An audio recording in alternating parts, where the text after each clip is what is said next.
What do you think the biggest challenge is with sports and performance vision or sports vision? That's a great question. I think the biggest problem that we're still dealing with is we don't fully understand what the potential is of vision.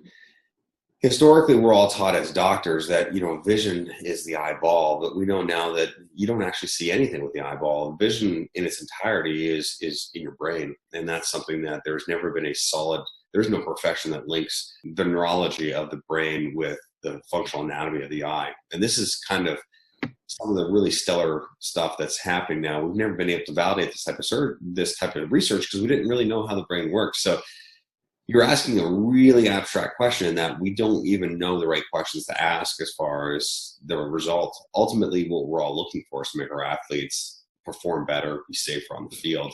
And that's the things that we're starting to actually get some definitive results with. So that's going to be where we go, is understanding truly what the potential of what we're doing is.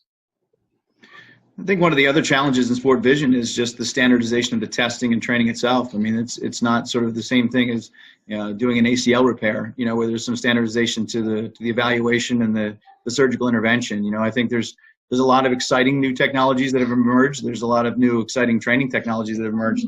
So I think for us as practitioners, it's part of adding a specialty to what we can do as optometrists, but also back to that same point of, making those multidisciplinary relationships to really understand, what's needed and what can we do from a vision standpoint to help improve some of the other capabilities of an athlete as a whole.